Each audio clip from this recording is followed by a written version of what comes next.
Et de travailleuses du sexe, c'est ainsi qu'ils veulent être appelés, ont manifesté aujourd'hui à Lyon. Manifesté contre l'abolition de la prostitution. C'est le projet présenté fin juin par Najat Vallaud-Belkacem qui a remis le feu aux poudres. Remis car souvenez-vous, à la fin de l'année dernière, les députés de gauche comme de droite avaient proposé un texte prévoyant la pénalisation des clients de prostituées. Sandra Méallier, Valérie Bonnet. Une policière court vêtue, un client d'opérette et des menottes de pacotille, l'humour en guise de porte-voix pour railler le projet gouvernemental visant à abolir la prostitution. Selon ces professionnels et les associations qui les défendent, pénaliser les clients ne leur serait d'aucune aide, bien au contraire. Qui dit prohibition dit en fait amener à la clandestinité et donc à des conditions de travail, des conditions de vie pour les personnes travailleuses du sexe extrêmement plus difficiles et dangereuses pour leur santé, leur sécurité, leurs droits, etc. Il faut dire les choses ouvertement comme elles sont. Quand un client vient à ma fenêtre, j'ai le temps de voir s'il a bu, si ce qu'il veut exactement, j'arrive à le cerner. Si on n'a plus le temps de faire ça, qu'est-ce qui va se passer? Si les femmes sont plus protégées, qu'est-ce qui empêchera le client de nous frapper? Il va dire de toute façon, elle ne pourra pas aller porter plainte. Vouloir faire disparaître le plus vieux métier du monde, une illusion pour ces manifestants.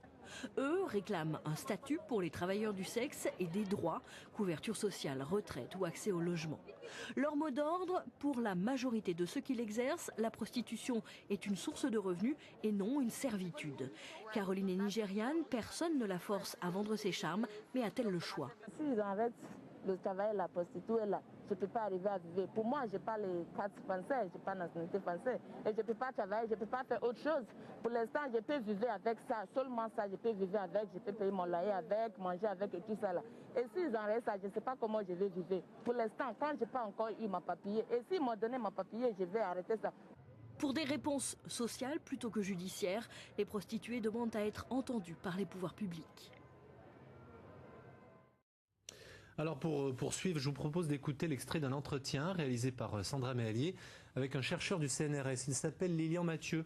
Depuis des années, ce sociologue travaille sur la prostitution en France. Il soulève une autre limite à l'abolition, l'alternative professionnelle. En clair, quel avenir sur le marché du travail pour ces travailleurs un peu particuliers?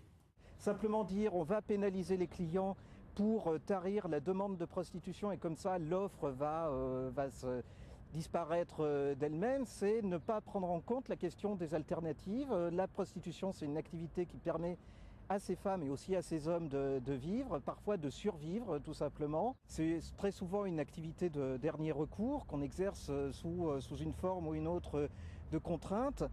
Dans l'état actuel du marché du travail, spécialement du marché du travail pour les femmes et pour les femmes peu qualifiées, les femmes sont les premières victimes du chômage et de la pauvreté dans notre pays, malheureusement, il y a peu d'alternatives crédibles.